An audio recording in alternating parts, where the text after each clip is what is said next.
Hello friends, स्वागत है आप सभी का आपके YouTube channel Hindi English improve और मैं राजेश कुमार साहू। डियर फ्रेंड्स, प्रस्तुत वीडियो को हमने इस आशा के साथ बनाया है कि आपके इंग्लिश शब्दकोश में कुछ वृद्धि हो सके। तो प्रस्तुत वीडियो में हमने विवाह से संबंधित मंझवानी से लेकर के सुहागरात तक की सभी इंग्लिश वर्ड्स को बताने की कोशिश की है। तो आइए शुरू करते हैं। तो पहला शब्द होता है मंझवानी या बिचवानी, जिसको हम इंग्लिश में मैच मेकर के नाम से पुकारते हैं। दूसरे नंबर पर आता है आपका सगाई या मंगनी, जिसको इंग्लिश में इंगेजमेंट कहा जाता है। अगला शब्द है मंगेतर। तो फायंस पुरुष के लिए प्रयोग किया जाता है और फायंसी महिलाओं के लिए प्रयोग किया जाता है।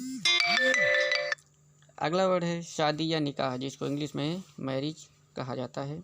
फिर है शादी करना, जो कि क्रिया है, तो इसके लिए 3 अंग्रेजी प्रयोग की जाती है, marry, tie to knot, get married. अगला है दूल्हा, इसको इंग्लिश में ग्रूम बोला जाता है। अगला वर्ड है दुल्हन, जिसको इंग्लिश में ब्राइड ग्रूम कहा जाता है।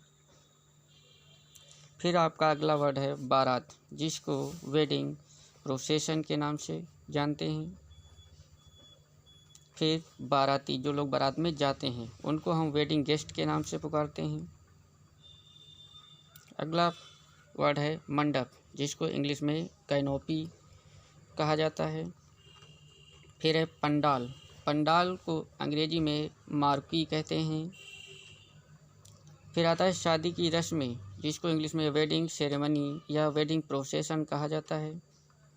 फिर आता है माला, उसको इंग्लिश में गारलैंड बोलते हैं। और उसके बाद अगला वर्ड आपका है मंगलसूत्र, जिसको इंग्लिश में वेडिंग चैन कहा जाता है।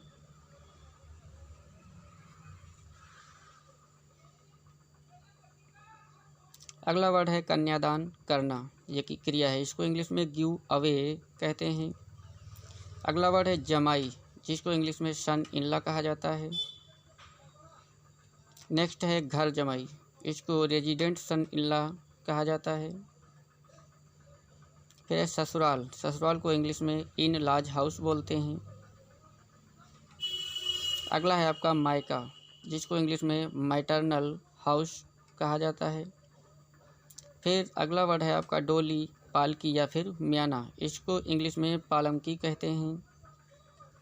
उसके बाद अगला वर्ड आता है विदाई, जिसको इंग्लिश में फेयरवेल कहा जाता है। और फिर इसके बाद में फिर अंतिम क्रिया होती है, जिसके लिए वर्ड प्रयोग किया जाता है सुहागरात, इसको इंग्लिश में नप्चियल नाइट के नाम से पुकारा जाता है।